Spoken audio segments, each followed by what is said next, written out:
I've always been an entrepreneur. And not as a side hustle, but just because I'm an entrepreneur. So I can't help myself. When I see a business opportunity, I'm going to take it. As much as I'm here for the film business, I'm also here on the real estate mission. These young men that I've hired to capture this content aren't just capturing the film stuff. I'm here meeting with developers, I'm here meeting with government folks, I'm here meeting with other business people to talk about what other business opportunities that fall within my wheelhouse and things I'm passionate about that I can pursue.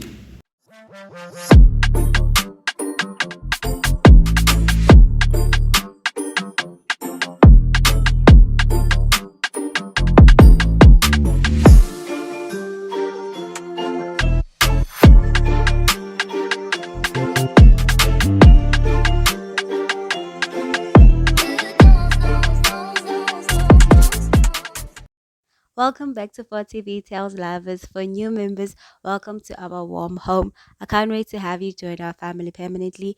To successfully do that, please hit the subscribe button, turn on your notifications, and keep coming back for more entrepreneurship content.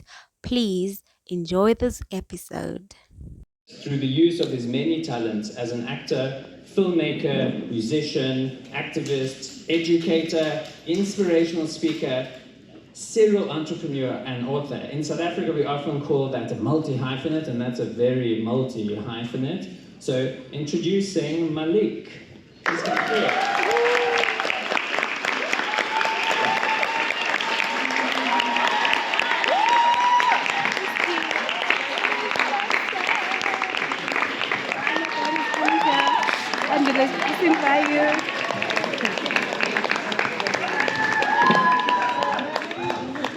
Gracias, Eduardo. ¿Cómo estás, mi gente? ¿Todo bien? Hola. Estamos aquí hoy. How are you guys doing? We're good. Malik Yoba spoke about his business ventures in South Africa and the importance of investing in property like hotels and studios. He made an example of billionaire film studio owner Tyler Perry. He also answered a few questions from guests. The following videos are those questions and his answers. How do you pick what type of character you're gonna be when you're on screen? From the person that you are, like naturally, like what's your process? That's a great question. It depends on the material, right? In my mind, I'm like the greatest character actor in the world.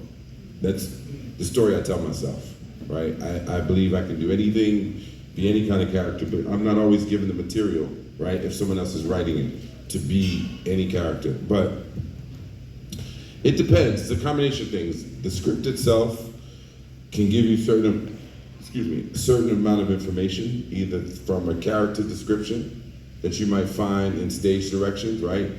Tony, 50 years old, well-built, has a limp in his walk, has a look on his face that says he hates the world, right? That might be all that the script tells you. So then you have to figure out, how do I interpret that? What does that limp look like? Why is he angry at the world, right? So you might have to do that bit of creative exploration within self to figure that part out. There might be a conversation with the director or the writer to say, hey, when you wrote this character, what were you thinking? Or as the director, what are you thinking about for this character? Sometimes you just have to create your whole backstory on your own. The CEO and founder of House of Queen Makeup Company was there, and she had a question for Maliki, as shown in the following clip. Better, but also you don't even know how to charge, because you're you're swimming in the blue ocean. You don't know your worth, and now someone is telling you that this is what you worth. And now you're scared to say no, because also you want to be the first black to design the World Cup, the first black to work on the movie District 9, the first black to appointed by Lion King. So all these first black that I'm mentioning are shows that I've worked at. Okay. So now you are talking, now I'm a makeup head designer for Disney, Lion King. I'm traveling the world. I come from where my mother never even knew where the airport was. Let alone traveling overseas, but locally, and then I reinvent myself, I become too popular, and now everyone wants a piece of me. But how? I can only be in one place at the same time.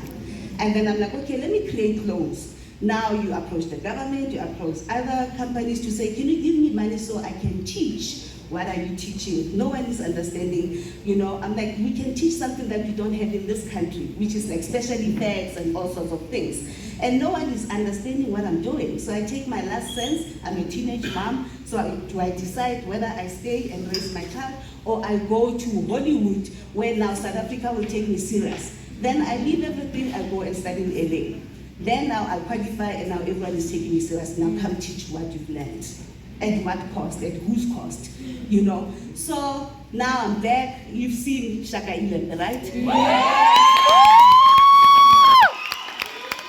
ma'am. Yes, queen.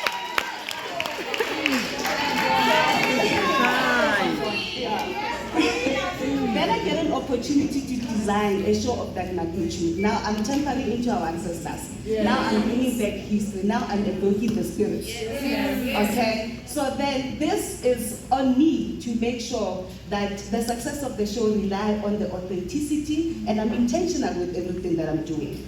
But now I realize that I'm a force. I'm like Malik. Why are they still detecting my salary? You know, because now you're taking me away from my potential income stream. You're putting me in your show to make it look good. You have Channel, who's making money. Channel can decide to sell the show to the world and get their billions. Production can decide how much they keep. What do I have? A credit in front of the screen to say, hair and makeup done by Queen? And then what? So how do you leverage as an artist, as a hair and makeup artist, what other things? Yes, I'm bringing a team because I've multiplied myself. I can bring in 40 artists, but all I get is 10%. The margins are low. Will it make me rich? No. So what do we do, Malik? Longevity. How do you stay successful? And how do you make sure that you coin it? I'm here for that. Okay. First of all, yes, queen. Yes, queen. So, if I was to distill what I heard, resilience is at the core of your journey. Back to young lady, I forget your name, Green and resilience is really important, right? The mental and emotional part, right? And spiritual part. Pivoting, realizing that you have to pivot at different times, right? It's why I said I think you're already set up because you're already thinking writer, director, producer, so you can leverage that. And you'll be interested, it's really different. When you move in the world and tell people you're a producer, they give you a level of respect that they don't give you when you say you're just an actor. Straight up. In fact, what'll happen is people will start bringing stuff to you and say, hey, can you help me get this produced? Or if you say you're a director, right? The artist, whether it's the actor or even the makeup and hair, can often be the lowest person on the totem pole until you get work at a level, like say a Ruth Carter, right? We talk about wardrobe, right? Who's famous for doing things like Wakanda. She did New York Undercover. She started off doing the Spike Lee movies, right? So until, as a craftsperson, you get to a certain level, it can be very hard to dictate your terms, and even then, it's harder, right? For me, you asked about resiliency, right? And this was the focus of my masterclass a couple of days ago. I've always been an entrepreneur. And not as a side hustle, but just because I'm an entrepreneur. So I can't help myself. When I see a business opportunity, I'm going to take it. As much as I'm here for the film business, I'm also here on the real estate mission. These young men that I've hired to capture this content aren't just capturing the film stuff. I'm here meeting with developers, I'm here meeting with government folks, I'm here meeting with other business people to talk about what other business opportunities that fall within my wheelhouse and things I'm passionate about that I can pursue, right? Last year while there was a strike, Malik Yoba was making money. I don't have time to with all due respect to my brethren and sistren that are on the streets, if you have hours and hours and hours to do that, what are you not doing for yourself? Because the negotiations were happening in the office. They weren't happening on the street. And so a lot of actors were out there because they had no other thing that they felt they can do, and I'm glad they did it. But personally, because you did ask me my personal journey, I have created things for myself, right? Yoba Development, as a company, we have 3 verticals. One is real estate, one is education, and one is media. And just being able to create media around my work in real estate acts as a Trojan horse. I was here screening a doc series I created called The Real Estate Mixtape. And the idea came to me.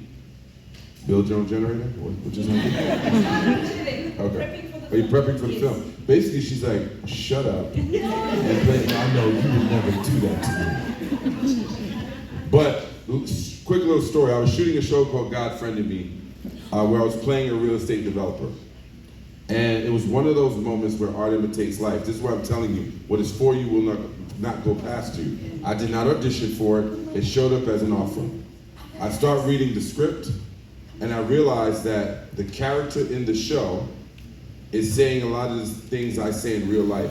Art will often imitate life, and life will imitate art, right?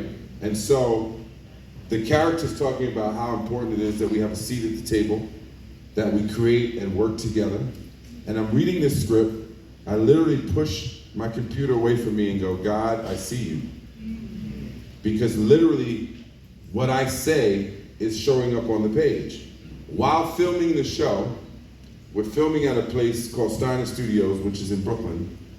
Across the street, a friend of mine, a real estate developer, is developing an entire city block. Down the block is the housing projects.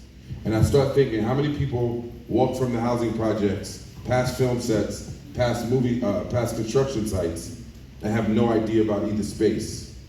I'm in both of these spaces. I want to figure out a way to bring real estate filmmaking and young people together. I shared that idea with a woman who's now my chief of staff.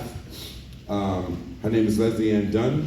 I said, this is what I want to do to bring more young people of color into the real estate development game, which I got into at that time about 10 years prior, right? Because some people gave me a seat at the table so I could learn the game, right? And I connected with those guys when I was actually raising money for my theater company. It's very unfortunate that I did not record everything he was talking about because the event lasted for approximately an hour. But in a nutshell, he was saying have multiple sources of income and be very entrepreneurial. I hope you all enjoyed the video and can't wait for next week's video. Okay, the trailer will be released on Wednesday, and on Saturday we will release the full video. So nje be on the lookout for that. And also, stay cute, stay blessed, guys, because that's like our motto. But able, stay cute, stay blessed. I love you all. Bye.